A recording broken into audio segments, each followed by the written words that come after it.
Welcome to the Life After Sugar podcast, the podcast that's not just about sugar, but about your relationship with it and also with food and especially with yourself. So if you want to discover your life after sugar and hear inspiring stories from all kinds of people who also cut out sugar in their way, at their pace, for their own reasons, this is the podcast for you. Because when you take away the sugar, you can finally discover the real sweetness in your life.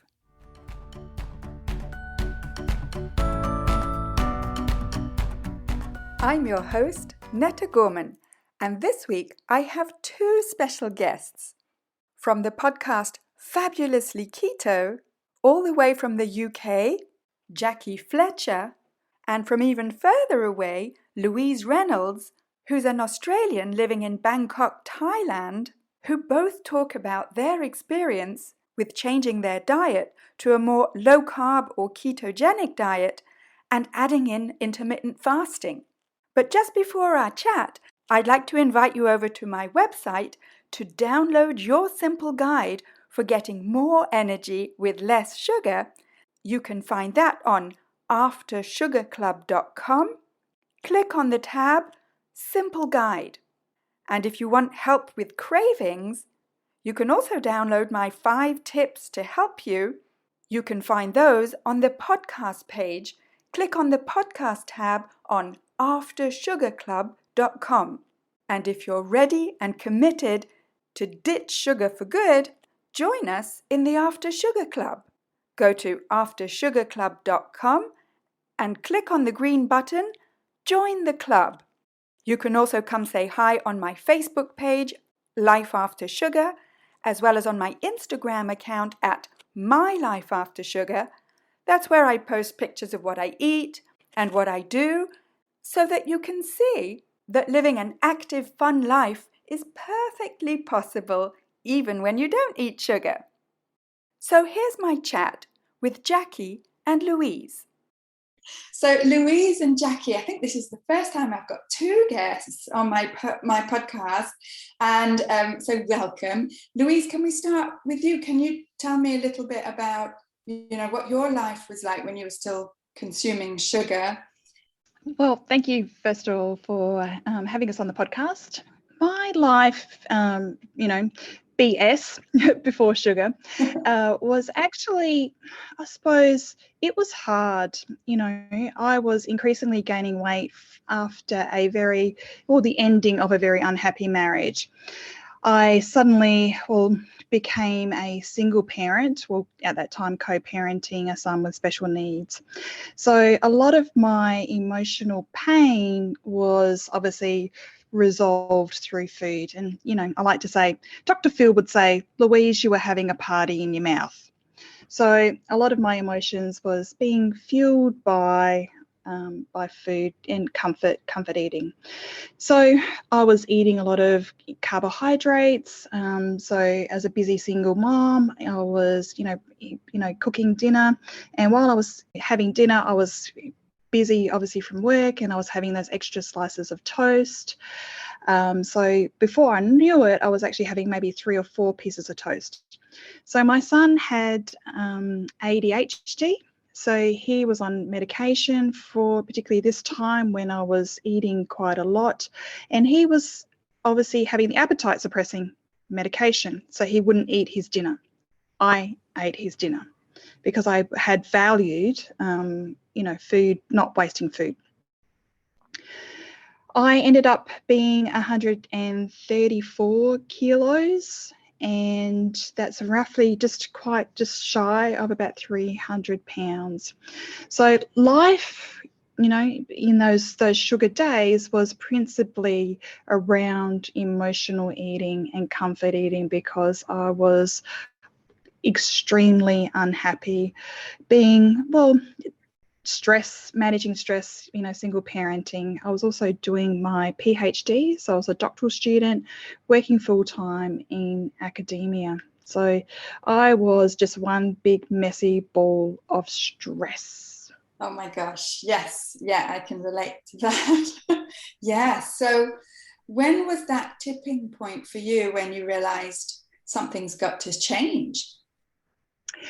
That was in about 2012. So there's a little bit of a chapter 2 to this sort of story. So at that tipping point, I actually consulted a colleague. I was working at a local sort of college, university, and I found a psychologist who was a specialist in food or eating disorders. So I wouldn't say it was that I had a eating disordered, but my eating was certainly disordered. So disorderly eating. So obviously it was stress, there was binging, but obviously it wasn't like I wasn't anorexic or bulimic, but I wasn't binging, that sort of stuff. But obviously it was quite disordered because of the emotions. At that time in 2012, I'd been in therapy for about 3 years, and I decided to have weight loss surgery. So weight loss surgery, I saw it as a tool because obviously I was 134 kilos. So I tried everything, everything. The diets, the punishing, physical, exercise, but I needed an intervention. So after the weight loss surgery, I had quite a severe motorcycle accident. And because of that, I sustained quite critical injuries. And part of the rehab that I was having, I obviously was dealing with a lot of chronic pain. And this then was 2 years after the weight loss surgery. So I'd lost about 40 kilos. So, lost a significant amount and sort of hadn't plateaued, but I was still not quite there. And it was my mom. My mom said to me, you know what? You should think about changing the way that you eat to help your pain. How did she make that connection? Unbeknownst to me, she was already low carb. She had that secret down on the down low. She had already found the real meal revolution. She had already found what's the fat. She was already eating the high fat, low carb for quite a few months. And, I'd seen that she was looking a little bit trimmer, but she didn't tell me because she thought I'd be crazy. What are you doing? Because, from 15, we had been doing this low fat thing. I remember her metering out the cottage cheese and the Ryvita dry crackers. Oh, they're 100 calories, Louise. What are you doing? So we'd been on this low fat thing, forever. So she sort of, obviously I was dealing with chronic pain. So after these horrific injuries. And so that was in our summertime of 2015. So since then, it's been quite a significant, obviously, adjustment and adjustment to the way, I eat now. I then lost more weight, but that was irrespective of the fact that I'm managing, obviously, the inflammation associated with my injuries, and that for me is the biggest plus in my life. I want to come back to when your mum told you this secret. That's not a secret. And credit to you for being open-minded enough to actually give it a try. Because I remember I resisted any sort of change that required me to stop eating chocolate for the longest time. But what was it that made you think, hey, you know what? I'll give it a try? Well, it's interesting because, first of all, it's your mom, and you do everything opposite to what your mom would say, right?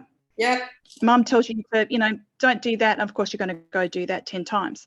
So, but she was sort of, I think, you won over by the science. The science makes sense. And the fact that since growing up and, with your mother being the role model of the dieting, goddess, and seeing her yo-yo diet. And then she said, this has worked for me. This is the thing that is working for me. And then obviously the science stuff I just gravitated to because that's my logical brain. So she lent me the Real Meal Revolution book and the What's the Fats, which is obviously Australian New Zealand book that was very good as well. So it fitted us to be doing that. And I had, by that stage, also had moved in with my partner. So we were, blending a family. We were a bit of the Brady Bunch. My partner, I was loving him through food, and he had put on some weight as well. So he's in the military. So he was looking more like a teddy bear than Tom Cruise in Top Gun. So we needed to both lose some more pounds. So we did this together. And since that summer of, 2015, and we're coming into our 7th year now, we've stuck to it. So he lost over 40 pounds. So yeah, I'm just doing the math. 40 pounds, 20 kilos, and I lost an extra 20 kilos, another 40 pounds. So yeah, amazing. And has your pain been? Absolutely. So it's, the chronic pain that comes from, quite a significant injury that I sustained is obviously because of the inflammation. And that's really what I'm managing. I know when I go off plan, and for me, that is not necessarily sugar per se, it's about the seed oils. And it's that inflammation that comes from those crappy seed oils in food, which is particularly a challenge where I live. So that's the thing, the hidden amount of that, and that sort of, I get flare-ups from there. Seed oils being where you are, is that canola oil, soy oil? I think they use a blend of vegetable oils to deep fry or to wok fry, so in Asia, Southeast Asia, and a lot of the street food, which is delicious and cheap. So, and flavorful, but the wok seed that they use to blend and that sort of stuff. And it's, definitely those sorts of sunflower, the seed oils. Right. Yeah. Oh my gosh. Okay. And Jackie, can I ask you, we'll come back to you, Louise, but Jackie, can I ask you to tell us your story about when you were still eating sugar? Sure. So I'm going to go back to childhood because I always felt like I was overweight. I was always the fat kid, always the one that was left out. And so now I look back, of course I wasn't fat. I was just felt fat compared to others. And so that followed me. And by the time I was in my early teens, I was already at Weight Watchers, doing all sorts of diets, could only sustain them for a few weeks. And then I would come off of it. And of course, you'd come off for a while and you put it back on again. And then so it was that yo-yo dieting. By the time I got to my 20s, I was doing less dieting because I just couldn't sustain it really. So I did try we had here in the UK something called the F plan. That worked quite well, but I was living on brown bread and baked beans because you could eat that. So that's what I was eating. And so it went on until I got to late 20s, early 30s. And I thought, diets don't work. I don't know why I'm bothering. By the time I was in my 40s, I had stopped going to the doctor. I wasn't interested. I didn't care. One doctor once tried to take a cholesterol test, and I said, I don't want that. And he said, why? And I said, because I'm not going to change what I'm eating if it comes back with a high reading. And then I didn't go very often to the doctors. So I have no idea. By the time I was in 2017, so I was early 50s, I had no idea what my blood was doing, how I was health-wise, but I was at my heaviest weight that I'd ever been, and I was 231 pounds, which is about 105 kilos. And I had no intention of going on a diet, but I was listening to a podcast and then picked up a book from that podcast, a recommendation, which was Gretchen Rubin's Mastering the Habits of Everyday Lives. Yeah. And in it, she mentions a book by Gary Taube called Why We Get Fat and What to Do About It. Now, this is a person who diets don't work. What's the point? I'm not going to change what I'm eating. I was looking back, was I depressed? I'm not sure, but I wasn't happy. I definitely wasn't happy. And I just thought I couldn't do it. I couldn't sustain any food changes. I was totally addicted to wheat. I knew wheat was addictive, particularly bread. I had red wheat belly by that point a few years before, so I knew how addictive wheat was, but I was having sandwiches for lunch. Every day I would go to bed and say, tomorrow is going to be different. Tomorrow I'm going to exercise more and eat less. That's what I'm going to do. That's how to do it. Okay, so the next day I'd get up and I was back to my usual self. And so I wouldn't do it. So of course I felt like a failure because it doesn't work. I couldn't do it. And it was me. Of course it was me. I couldn't do it. So that's where I was in 2017. And then I listened to that Gary Taube's on Audible. And that just changed my life. I think it helped that my friend was a nurse and she was doing low carb at the time. And she reassured me that it is safe and you could do it and it's okay to do. I think actually looking back, I had tried low carb the year before in 2016. And I did it for about 3 weeks. And I spoke to a doctor and he goes, oh, no, you must eat carbs. Well, that's all I needed was the excuse to go back to potatoes and bread. So I did. So I put on a lot of weight in that year between 2016 and 2017. It was a very stressful time for me. So I had a lot of stress going on. I wasn't sleeping very much. I probably averaged around 4.5 to 5 hours sleep a night at that time. And so it's not surprising now looking back that the weight was piling on rapidly, very rapidly. I knew my family were worried because I was probably a heart attack waiting to happen. But then I read the book and everything changed.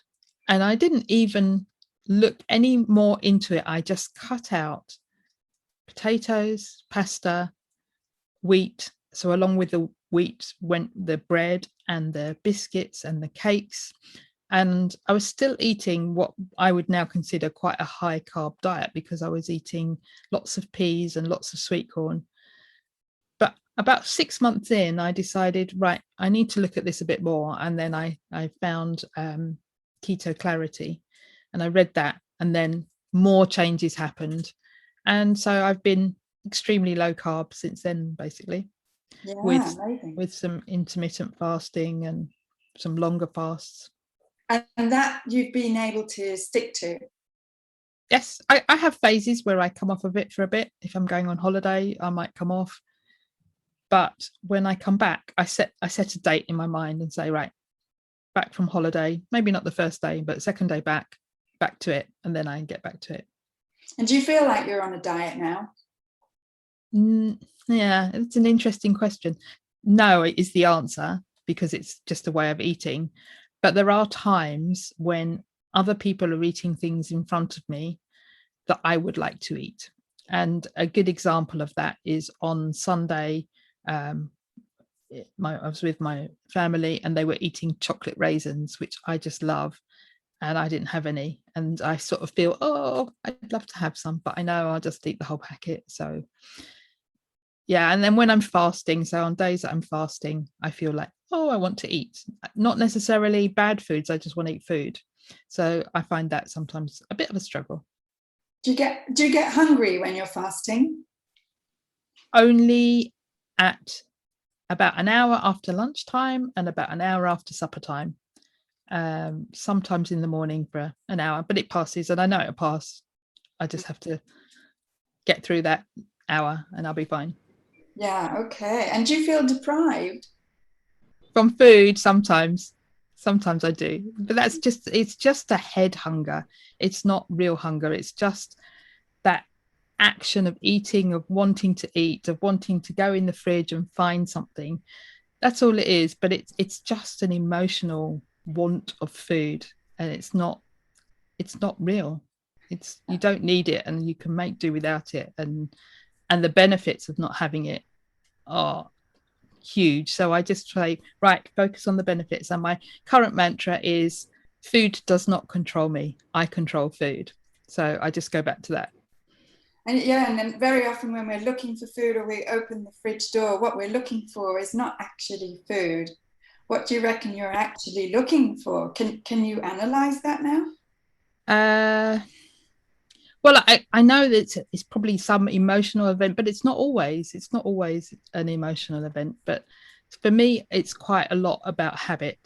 So the habit of having lunch, the habit of maybe having something in the afternoon, and I don't always, and the habit of having supper and being with my family and having supper and, you know, joining in with them. Yeah, and Louise, I see you nodding as well. Is it similar for you? Yeah, it's really interesting because I think we have those actual routines and habits. So a lot of our time is spent, I do love cooking. So I love the preparation that comes with cooking. Cooking is, you know, the food preparation and the meal is a language of my love. So I will show you my love. Here, have my food. You know, this is what I've done. I've invested time and energy and thought, and this is my gift, my gift of love to you. So we, you know, obviously are socialized to sit and share our day around food. You know, it's very cultural. My mother's family is Dutch, so we have, you know, particular celebrations which have particular foods. So going to my grandmother's house would have, you know, speculoos and, you know, nice coffee, and we would have cake and, Christmas, New Year's, those sorts of things, loads of food. My father's family were Irish, so we would have these big roast turkeys, lashings of pudding for Christmas. It was absolutely, and my grandmother was a wonderful cook. Food connects a lot with love. So on my fasting days, it's like, well, nobody loves me. Ah. But I do love myself because I'm giving my digestion a break.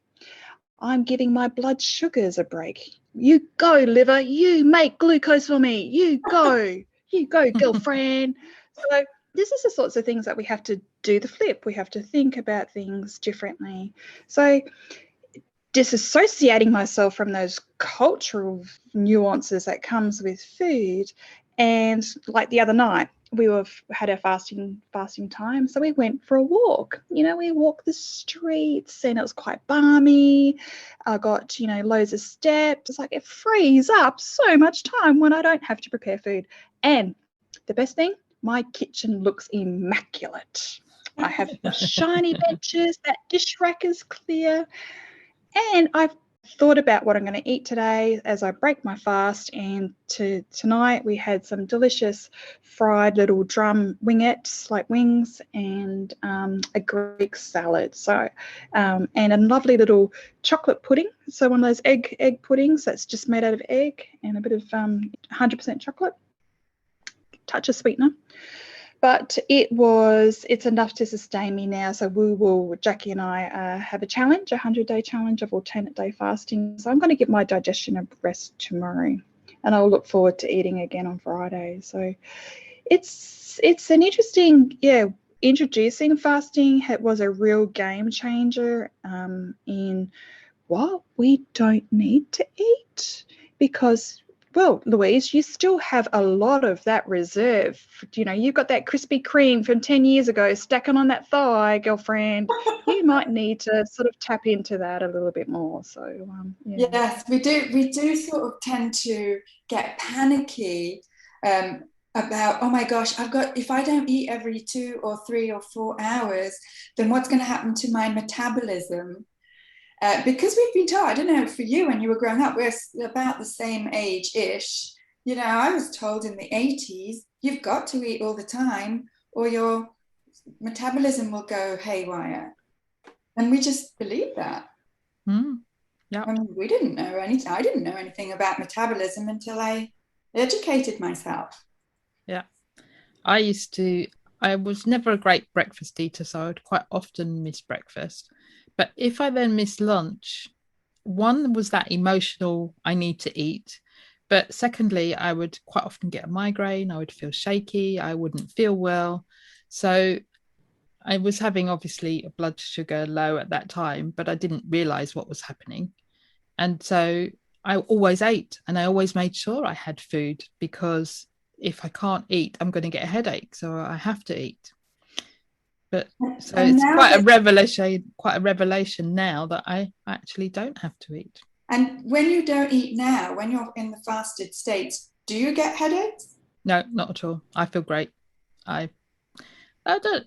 I think the part that stops me feeling absolutely fantastic is that mental state of I want to eat that keeps coming around. But actually, I feel no different if I fast, however long I fast, because I've done quite long fasts. I feel no different to physically to how I am when I eat. Yeah, isn't that amazing? And not amazing in and of itself. It's not biologically amazing. It's just human biology. But it's amazing compared to what we were told all through the 70s, 80s, 90s and beyond. Yeah, absolutely. How about you, Louise? How do you feel when you're in the fasted state, as it were? Well, in the fasted state, yeah, it's obviously I have, like Jackie, I have a little twinge of hunger, but that's fine. I can ride through that and I can obviously push right through. So at the moment we're doing around about 36 to 40 hours, which is really great because obviously we're maxing our fat burning. And even though I have lost close to 130 pounds, like 60 kilos, there's still a little bit of a few vanity pounds to go. So really I've been in maintenance now for quite some time. But it's a superpower. It really is a superpower. So I have that mental clarity. There's no deficits in energy. The fasted exercise. So the type of exercise I've been doing is lots of like resistance, weight training, just to maintain my lean muscle mass, particularly in terms of the rehab, as well as being I'm in my golden menopausal years now. So the start of my golden twilights years. So I do need to be conscious of my lean muscle mass. So yoga is quite good. I used to do Bikram yoga. So that's in the, the hot yoga sort of sessions fasted. So yeah, I don't have any real issues. I'm really enjoying this alternate day sort of thing because I can look forward to eating the next day, that sort of stuff. And I really think that this is going to be a great sort of, pattern of fasting. So yeah, no real issues for me because I'm actually quite insulin sensitive. So I don't know, even though I was a morbidly obese woman, metabolically, I carried my fat not on viscerally, but obviously on quite a lot on the outside of my body. So metabolically, I wasn't. I mean, obviously, I was deranged because I was obese, but I wasn't like type 2 or that sort of thing. Yeah. Other than being fat, really fat. Yeah, we can say it as it is, absolutely. And so can I ask you a little bit more specifically about sugar, sweeteners, and those processed carbs like flour, that I consider as a processed carb. So kind of where is your comfort level with those types of products? I don't even grace them with the word food. No. Well, for me, what I'm eating now is no processed food. Because I'm living in Bangkok, Thailand. So obviously Western foods, well, my type of Western foods, I'm doing a lot of from scratch. I feel like I'm a pioneer woman. Like I'm living on the homestead right now. So a lot of everything I'm pretty much making from scratch. So for me, it's no wheat, no grains, no sugar. So that's the refined sugar. But bless me, Netta, for using, the occasional sweetener, because if I'm making something like a sweet treat, which is not all that often, I will use like a monk fruit or erythritol. Yeah, you are blessed. Whatever makes you feel good, go for it. So, and Jackie, can I ask you where your sort of comfort level is? Yes, so I mostly don't eat any processed grains or sugars. Well, the sugar bit, so the last month I have had no sugars, no sweeteners, and no caffeine. So I've done a month now, just over a month of none of those whatsoever. I normally will have some 85 to 90% chocolate every so often. And I will use sweeteners occasionally, so not that often. So sometimes we'll bake something rather than, I would never purchase a keto product per se. So it's always something that I've made. That said, I do have certain times of the year when I allow myself to have things that I probably shouldn't.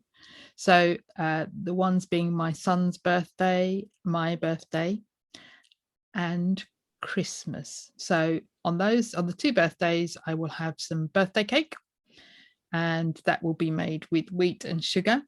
And at Christmas, I will have some Christmas pudding and a few mint chocolates and some chocolate raisins. But and how does that make you feel? Do you feel guilty or do you feel happy? I feel happy. For me, that makes this way of living sustainable. And, you know, not everybody, some people.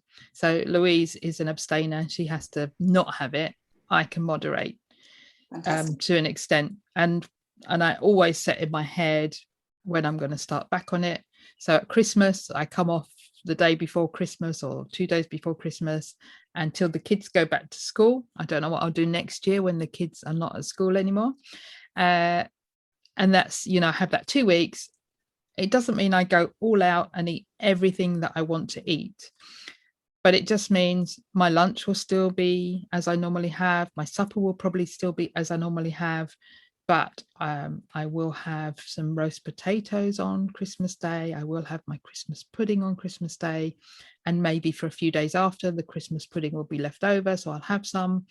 And like I said, a few chocolates, but I don't go all out. I do tend to put on a few pounds over Christmas. And so part of me thinks, well, if I didn't do that, maybe I would be a lot less than I am now. But as I said, for me, that makes it sustainable and sustainable. Yeah, and it fits you and makes you feel good, which is, for me, that's the bottom line. It's not a question of how much or how little sugar you're eating. It's a question of how great you feel. You know, that's what counts. And probably that's why diets don't work, because they make you feel like crap. Yeah, definitely. And I think you have to find the way that makes it sustainable for you, because it has to be a long-term way of eating. I cannot go back, and most of us cannot go back to the way we used to eat, because we'll just end up back where we were, which is not only fat. I still consider myself fat, so I've still got quite a lot of weight to lose, but I couldn't kneel down and get up off the floor. There was loads of things I couldn't do. I used to struggle to walk up the stairs. So I can do that now. I can run up the stairs. I can sit down on the floor with my hands on my head and get up with my hands on my head. I would never have done that 4 years ago. So I think you have to feel like you've made a change that makes you feel good in all different areas of life. And we cannot go back. We cannot go back to that way of living, because we'll just go back to the way we were, and probably worse. Yeah, and why would we go back to feeling unhealthy and to feeling that we can't do everything we want to do and to feeling fat? And why would we go back? Yeah, why? And I feel better now in my 50s than I did in my 20s. Join the club, totally, yes. And Louise, how did your weight loss surgery affect the way that you eat now? Did it? Yeah, absolutely. Obviously, for the first couple of years, I could eat more than like maybe a half, 3/4 of a cup on my plate. So a lot of the time I'm eating actually on a side plate, so that sort of stuff. So it has stretched a little bit. But what it has done is really made me prioritize protein. So I have a real emphasis on protein, like fatty protein particularly. So making sure that I cover my requirements. So it's certainly by volume, it was obviously a restriction for those for the first couple of years. So now I know that I've still got a restriction, but it's not as drastic as it was back in 2012. So because I'm coming up to, next year will be 10 years. So, but there is obviously still a limitation. So, but really by focusing on what I eat, and then I'm feeling, satiety with the fat that comes with the protein, then I know that I'm, nourishing my body with, even though I've got this built-in restriction. So for me, it's a tool. It's just another tool in my kit about what I eat, but it obviously gives me those sensory things about well, you can only eat that much, but I need to optimize what I eat to the nutrient density bestest that I can on my little plate. Yeah, makes total sense. And do you both consider that you eat keto or low carb or what I call food with no labels?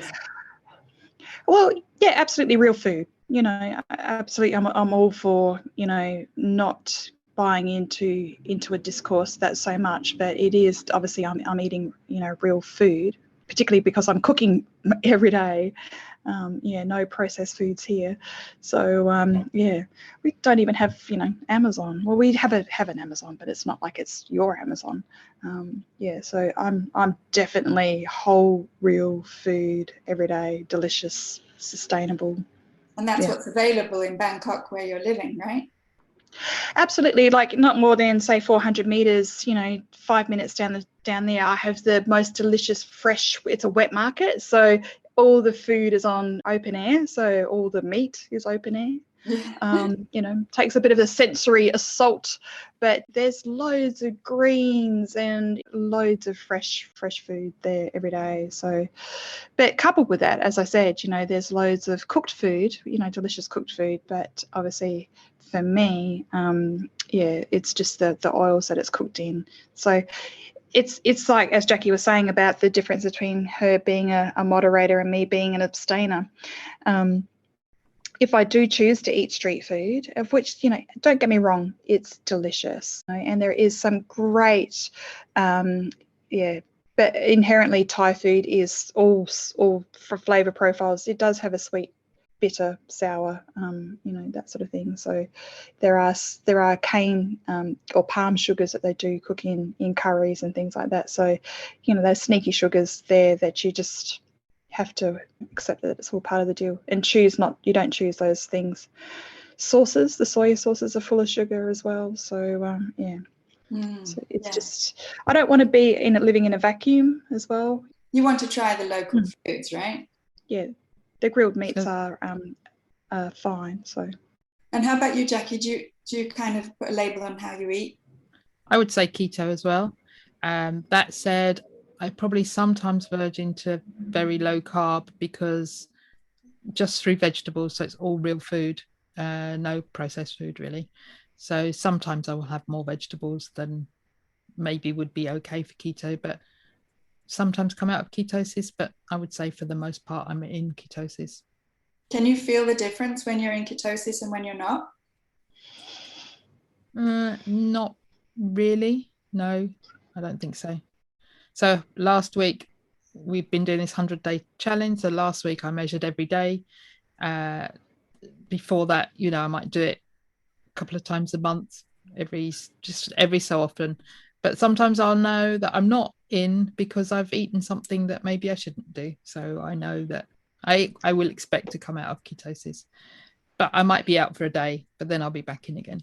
I think that's, again, it's one of those other superpowers that we have, is that metabolic, you know, flexibility. And I think it really depends, like Jackie says, over Christmas. And I know how much her Christmas means to her because it's such a social event, and it's just, you know, it's social, emotional, traditional, and all that sort of stuff. It means quite a lot. For example, this was about when in Rome. So when in Rome, my little loophole, and this is another Gretchen Rubin thing, was about loopholes, was only trying croissants when you're in France. Or when I was traveling, when I was living in the UK, and I'd have these city breaks, and I was in Belgium. So of course I want to try a waffle. So you're only in Belgium this one time, and I'm going to try a Belgian beer. Oh, Belgian chocolates, Belgian waffle. I was on this bender, and I absolutely lost the plot.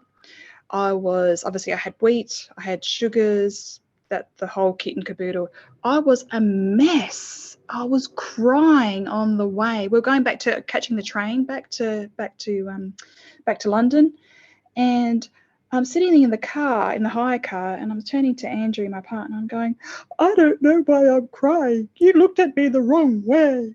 And it was horrible. It took me a full week to come good, like, you know, to detox from this whatever it was that I had was the sugars, the wheat, the chocolate. Don't get me wrong, it was delicious. Would I have a Belgian waffle again if I was in Brussels? I don't know. Not for the emotional trauma that I put him through, I'm crying. Oh my God, I'm such a mess right now. Yeah. It was the carbs. It was the carbs made me. Yeah. We relate. It was quite, I'm looking back on it now, and it's just like, it felt horrible. It felt terrible. And would I do that to myself? Which I'm not saying, I'm not judging Jackie, in Christmas, but that's I know how important it is. And I had this loophole, but I can't do that. I need to be black or white. I need those hard and fast rules, because that's, like my mother would say, in for a penny, in for a pound. I'm like a train wreck. But also you've got that instant feedback where you don't feel good. So that's great. You've got your pain that you notice, but you've also, obviously, being a train wreck, you get that quite quickly. But I don't get that. So I don't have that feedback. So I'm okay to carry on. I just have to make sure that I don't. I'm a bit highly strung, as you can see, so I'm maybe a bit more in tune with things, a bit more sensitive, Jackie. Is that what you're saying? Yes, you're very a highly strung train wreck. You're a sensitive soul.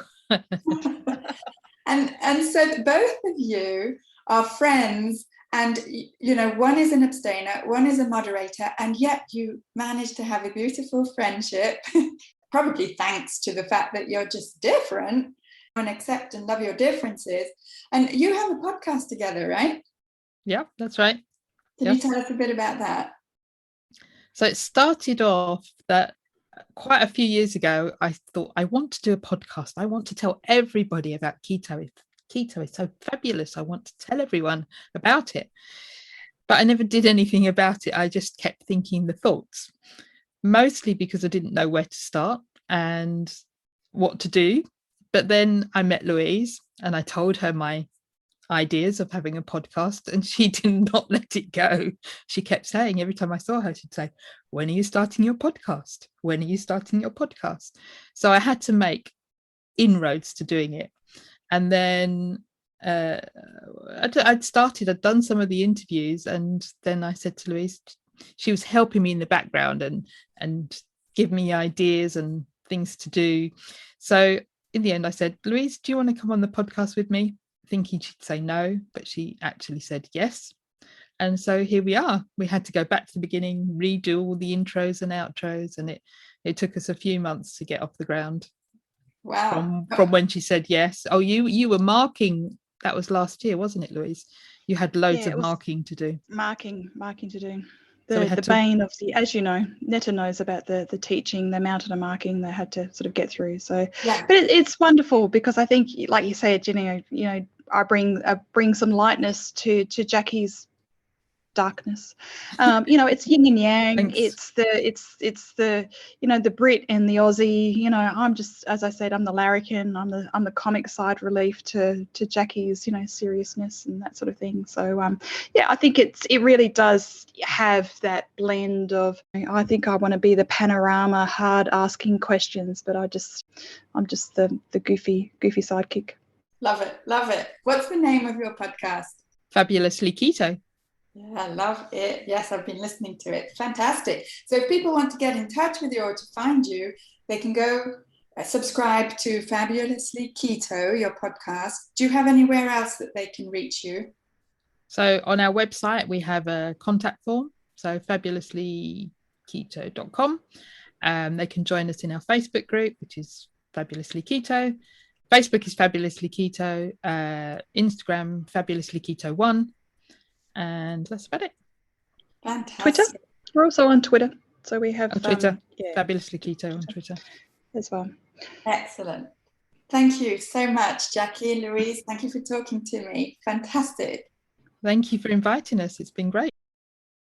This is one of the things I love about this podcast. Not only is it international, with all kinds of people from all over the world with all kinds of accents, but it also goes to show that there is a huge diversity of how people cut sugar and sometimes flour and sweeteners. And that diversity is what Life After Sugar is all about, because my aim is to empower you to find your sense of freedom from sugar and to feel good every day without suffering from the diet mentality, without suffering from cravings or health issues or uncomfortable extra weight, so that you can stop struggling with cravings and mindless eating and gain energy and confidence. Feeling good is at the heart of Life After Sugar, and Louise and Jackie's stories are a testament to that.